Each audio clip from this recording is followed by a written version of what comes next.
হিয়া শ্রাবণকে কয়েকবার ডাকলো। এই যে শুনছেন, উঠবেন না? শুনছেন?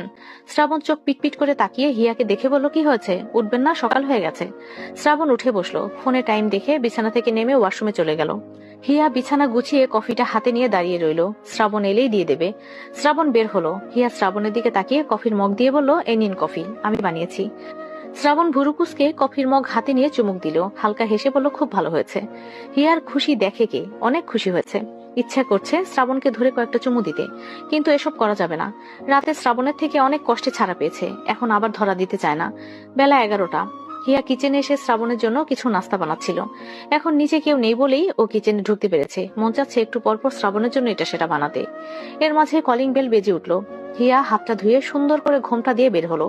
মনে করলো শ্বশুর শাশুড়ি এসেছে। হিয়া মেন গেট খুলে দিতেই চোখে পড়লো একটা মেয়েকে। রিয়া এসেছে।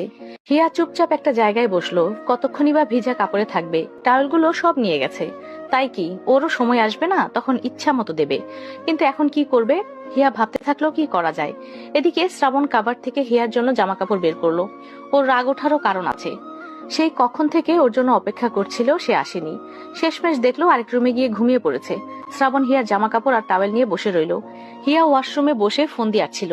এর একটু পরেই উঠে দাঁড়িয়ে ওয়াশরুমের দরজা ধাক্কাতে ধাক্কাতে নাটক করে বলে উঠলো, এই যে শুনুন না, একটু খুলুন, আমার শরীর খুব খারাপ লাগছে, একটু খুলুন না। শ্রাবণ হিয়ার শরীর খারাপ শুনে চট করে উঠে ওয়াশরুমের দরজা খুলে দিয়ে দাঁড়ালো। হিয়া ভাবতে পারেনি সাথে সাথে দরজা খুলে দেবে, তাই ফিক করে হেসে দিল। শ্রাবণ ভুরু উঠিয়ে বলে উঠলো, কি হয়েছে? কই শরীর খারাপ? তুমি দেখি হাসছো। হাসছি তো কি হয়েছে, আমার জামা কাপড় দিন। দেব না? তাহলে হাতে রেখেছেন কেন, দিন। শ্রাবণ আবারও ওয়াশরুমে দরজা চাপিয়ে দিয়ে বলল, থাকো, তোমাকে বাইরে বের করবো না। তুমি যে পর্যন্ত সরি না বলবে সেই পর্যন্ত খুলবো না। খুব বীর দেখিয়ে তো গিয়েছিলে আম্মুর রুমে ঘুমাতে। আমি দেখবো আম্মু তোমাকে এখন কিভাবে বাঁচাতে আসে। আরে তোমাকে তখন বলেছি যে ভালোবেসেছিলাম একটা মেয়েকে, সেটা প্রায় 1.5 বছর আগের কথা। সেটা নিয়ে এমন জেদ করার কি আছে? আর তোমাকে কি কম ভালোবাসি, হ্যাঁ? হিয়া এই শুনে আবারও দরজা ধাক্কালো, বলল, সরি, আর বলবো না। প্লিজ দরজাটা খুলুন না, আর কখনো এমন বলবো না। এখন আমার জামা কাপড়গুলো দিন। শ্রাবণ দরজাটা খুললো। হিয়া বলল, আমি আর বলবো না, আমার জামা কাপড়গুলো দিন। শ্রাবণ কি যেন ভেবে বলে উঠলো, দেব, তবে একটা শর্তে। হিয়া কপাল কোসকালো, কি শর্ত? যদি জামা কাপড়গুলো দেই তাহলে আমি পরিয়ে দেব, আর না হলে এভাবেই থাকবে। হিয়া বেকায়দায় পড়ে গেল। মনে মনে বলল, লোকটা তো সত্যিই খচ্চর। কিভাবে একটা মানুষের ড্রেস পরিয়ে দেবে? লজ্জা করবে না? একটুও লজ্জা নেই। শ্রাবণ এগিয়ে এসে বলল, কি হলো, শর্ত কি মানবে? না? তাহলে চলে গেলাম। না? তাহলে কাছে এসো, পরিয়ে দেই শাড়ি। হিয়া চোখ নামিয়ে আমতামতা করে বলে উঠলো, আমি ভেজা কাপড় ছেড়ে আসছি, এরপর শাড়ি পরিয়ে দেবেন। ঠিক আছে। শ্রাবণ বাদবাকি সব কাপড় দিয়ে গেল, শুধু শাড়ি বাদে। হিয়া ওয়াশরুমে দরজা লাগিয়ে ভেজা কাপড় ছেড়ে ব্লাউজ আর পেটিকোট পরে শরীরে টাওয়েল পেঁচিয়ে বের হলো। শ্রাবণ হিয়ার শাড়ি গলায় পেঁচিয়ে বসে রয়েছে। হিয়ার সামনে যেতেই শ্রাবণ হিয়ার থেকে টাওয়েলটা সরিয়ে নিল। হিয়া লজ্জায় দুহাত বুকের উপর রাখলো। শ্রাবণ বাঁকা হেসে শাড়ি পরানো স্টার্ট করলো। হিয়ার রাগটা একটু কমলো। শ্রাবণ ঘুরে ঘুরে শাড়ি পরাচ্ছে। হিয়া সন্দেহসূচক দৃষ্টিতে তাকিয়ে বলে উঠলো, এর আগে কি কাউকে শাড়ি পরিয়েছেন? হুম। তাহলে শাড়ি পরানো জানলেন কি করে? নিশ্চয়ই কাউকে পরিয়েছেন। হুম। কি হুম শুরু করেছেন? হ্যাঁ, বলুন, জানলেন কি করে? তুমি কি পাগল হয়ে গেছো নাকি? কি সব কথা বলছো? শাড়ি পরানো কি এমন কঠিন কাজ যে পারবো না? ভালো করে বলুন। না থাক, দরকার নেই। শ্রাবণ তৎক্ষণাৎ হিয়ার পেটে চিমটি দিয়ে বলে উঠলো, কি যে লাগছে তোমাকে, ভেজা চুলে রাগি রাগি মুখশ্রীতে জাস্ট অস্থির লাগছে বৌজান।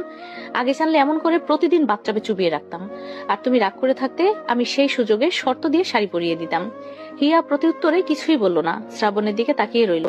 যতই রাগ হোক, এই লোকটাকে দেখা তৃষ্ণা মিটবে না ওর। শ্রাবণ শাড়ির আঁচল হিয়ার কাঁধে উঠিয়ে দিয়ে বলল, একটু হাসো। হিয়া মুখ ঘুরিয়ে নিল। শ্রাবণ ঘাড় কাত করে হিয়ার দিকে তাকালো। শ্রাবণের চোখে চোখ পড়তে হিয়া ফট করে হেসে দিল। শ্রাবণ হেসে বলল, আপনার রাগ করতেও দেরি না, আবার হাসতেও দেরি নাই। ওপরে ওপরে রাগ দেখান আর তলে তলে হাসেন। এদিকে কাব্য রুমে এসে বলল, বাবা, ভাইয়া ভাবিকে নিয়ে চলে গেল, খুব রেগে আছে।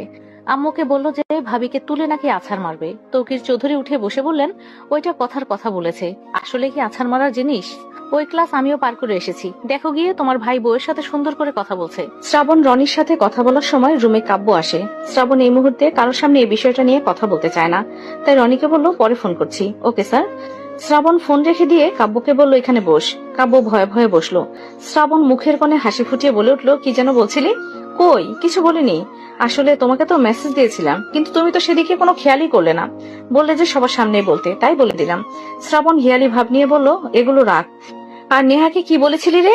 কোন নেহা? হিয়ার বান্ধবী নেহা। ও, ওকে কি বলবো? ওর সাথে কি আমার দেখা হয়েছে নাকি?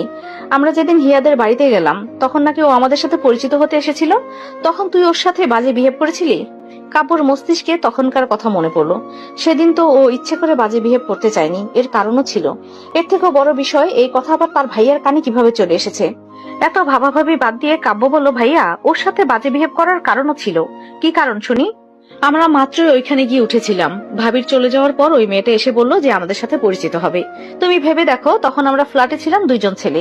সেখানে কি করে একটা মেয়েকে অ্যালাউ করতাম? কিছু না হোক, তবুও তো আমার বিবেকে বাঁধলো। শ্রাবণ কাব্যর কাঁধে হাত রেখে বলল, বুদ্ধি আছে তোর। তাহলে খাবার টেবিলে ওই কথা বললি কোন দুঃখে? তুই তো আমার পায়ের স্পর্শ সয়েও যেতে পারতি। কাব্য হাসার চেষ্টা করে বলে উঠলো, আসলে কেমন যেন লাগছিল তাই বলে দিয়েছি। শ্রাবণ বাঁকা হেসে বলে উঠলো, আমি এবার এর শোধ এমন করে নেব না। তোর বউ আসুক তখন দেখবি।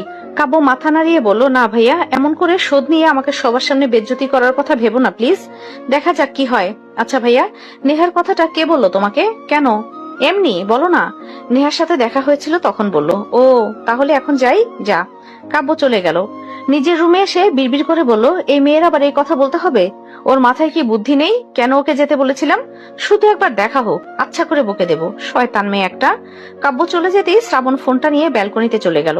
রনির সাথে কথা বলে রুমে চলে এসে বিছানায় বসলো। কে বা কারা মিলে এসব করছে সব বুঝতে পারছে। তবে এই সময় শ্রাবণের কোনো প্রতিক্রিয়া না দেখানোই ভালো। ও দেখতে চায় এই পানি কত দূর গড়ায়। হিয়া রুমে আসছে না এখনো। আল্লাহ জানে এই বান্দায় আবার কোথায় গেছে। শ্রাবণ বিছানা থেকে নেমে রুম থেকে বেরিয়ে গেল। আজ যদি ও কোনো রুমে গিয়ে ঘুমায় তাহলে ওকে আজকে সত্যি সত্যি আছাড় মারবো। শ্রাবণ ড্রয়িং রুমে এসে দেখলো হিয়া টিভি দেখছে। মনে মনে বলল, আজকে বেঁচে গেলে। যদি দেখতাম অন্য রুমে গিয়ে শুয়ে পড়েছিলে তখন একদম খবর করে ফেলতাম। শ্রাবণ হিয়ার পাশে এসে বসলো। হিয়া শ্রাবণের হাত আঁকড়ে ধরে শ্রাবণের কাঁধে মাথা রাখলো। শ্রাবণ জড়ানো গলায় বলল, বৌজান, এই তোমার আক্কেল? ঘরে জামাই রেখে নিজে একা একা টিভি দেখছো। তখন তো খুব করে বললে যে আপনাকে ছাড়া থাকতে পারছি না, আপনাকে দেখতে ইচ্ছে করছে, আর এখন দেখা দিচ্ছ না কেন? হিয়া শ্রাবণের গলা জাপটে ধরে বলল, আপনি তো এলেন, তাহলে আমার যাওয়ার কি দরকার? ছাড়ো, কেউ দেখে ফেললে তখনকার মতো আবারও লজ্জায় পড়ে যাব। এখন কেউ দেখবে না, সবাই ঘুমোতে চলে গেছে। তাহলে তুমিও চলো। চলুন। হিয়া উঠে দাঁড়ালো, কিন্তু শ্রাবণ উঠলো না। শ্রাবণ হিয়ার হাত ধরে পাশে বসিয়ে বলল, আচ্ছা হিয়া, এখন বলো কোন কারণে ফোনটা ভেঙেছিলে? কি নিয়ে এমন রাগ হলো? হিয়া মুখে হাসি রেখে বলল, আর বলবেন না তো। কে যেন কল দিয়ে বলল সে আপনাকে ভালোবাসে। আপনিও নাকি তাকে ভালোবাসেন, তাই রাগে ফোনটা ভেঙে ফেলেছি। যে বলেছিল কথাগুলো তা বিশ্বাস হয়নি তোমার? না। কেন? কেন বিশ্বাস হবে বলুন? আপনি আমায় ভালোবাসেন সেটা কেউ না জানলেও আমি তো জানি। সেই শুরু থেকে আপনাকে দেখছি। আমার এক মুহূর্তের জন্য মনে হয়নি যে আপনি আমাকে ভালোবাসেন না। তাহলে কেন অন্যের কথা বিশ্বাস করব? শ্রাবণ হাসলো। যাক, তার বউজান যে তার ভালোবাসা বুঝতে পেরেছে, এটাই অনেক। হিয়া টিভি অফ করে শ্রাবণের সাথে ওপরে চলে এলো। শ্রাবণ দরজা লাগিয়ে দিয়ে ওয়াশরুমে চলে গেল। আর হিয়া দরজা লাগিয়ে এসে শুয়ে পড়লো। মিনিট 5 পরে শ্রাবণও এসে শুয়ে পড়লো। হিয়া শ্রাবণকে জড়িয়ে ধরলো। শ্রাবণ প্রথমে কিছু বলল না। হিয়া যখন শ্রাবণের ওপরে উঠে নিজের শরীরের সমস্ত ভার ছেড়ে দিল, তখন শ্রাবণ বলে উঠলো, বৌজান, মুড আসছে কিন্তু, সরো। যাই আসুক আমি সরবো না। আমি সবসময় আপনার সাথে সাথে থাকবো। আপনি সবসময় আমায় ভালোবাসবেন।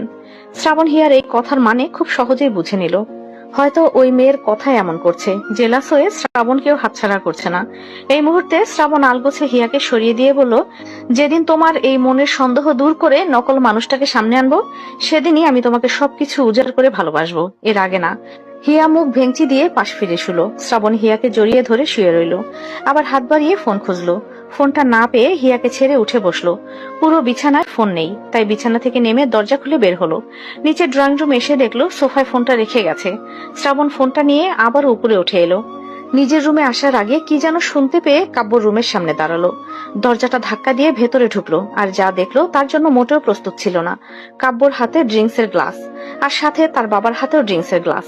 শ্রাবণ এগিয়ে এসে বলল, তোমরা দুজন কি শুরু করেছো? আর বাবা তুমি? তৌকির চৌধুরী শ্রাবণের হাত ধরে পাশে বসিয়ে আরো একটা গ্লাস এগিয়ে দিলেন আর বললেন, আজ বাবা ছেলে একটু আড্ডা হয়ে যাক। শ্রাবণ কাব্যর দিকে চোখ রাঙিয়ে তাকিয়ে বলল, এগুলো তুই এনেছিস? না, বাবা এনেছে। তৌকির চৌধুরী ছোট ছেলের দিকে তাকিয়ে রইলেন। তিনি এসে দেখেছিলেন কাব্যই ড্রিঙ্কসের বোতল নিয়ে এসেছে। আর এখন কাব্য নিজের দোষ ঢাকতে বড় ভাইয়ের সামনে এমন মিথ্যে কথা বলল। তৌকির চৌধুরী বড় ছেলের সামনে ছোট ছেলেকে বাঁচাতে নিজেই বললেন, হ্যাঁ শ্রাবণ, আমি ড্রিঙ্কস নিয়ে এসেছি। কাব্য খেতে চাইনি, আমি জোর করেছি। শ্রাবণ তীক্ষ্ণ দৃষ্টিতে তাকালো কাব্যের দিকে। কাব্য মাথা ডান বাম নাড়ালো। শ্রাবণ হাতে থাকা গ্লাসটা ড্রিঙ্কস ঢকঢক করে খেয়ে নিল। অল্পতে যেন ওর তৃষ্ণা মিটল না, তাই পুরো বোতলটাই হাতে নিয়ে নিল। তৌকির চৌধুরী বড় ছেলের দিকে অবাক চোখে তাকালেন। এদিকে হিয়া উঠে বসে আছে। শ্রাবণ সেই যে বিছানায় কি যেন খুঁজে রুম থেকে বেরিয়ে গেল, আর আসেনি। 1 ঘন্টা হয়ে এলো। এর একটু পরে শ্রাবণ রুমের দরজা ঠাস করে খুলে ভেতরে এলো। হিয়া সেদিকে তাকালো। আপনি কোথায় ছিলেন এতক্ষণ? শ্রাবণ দরজা লাগিয়ে দিয়ে বিছানায় এসে উবু হয়ে শুয়ে পড়লো। হিয়া শ্রাবণের পিঠে হাত রেখে বলে উঠল, এই যে কি হলো, কিছু বললেন না? কোথায় ছিলেন আমাকে একা রেখে? শ্রাবণ হিয়াকে জোরপূর্বক শুয়ে নিজে তার উপর উঠে গলায় মুখ গুজে শুয়ে পড়লো। হিয়া টের পেল শ্রাবণের থেকে অন্যরকম কিছুর একটা স্মেল আসছে। বুঝতেও পারলো শ্রাবণ কিছু খেয়ে এসেছে। হিয়ার তখন মনে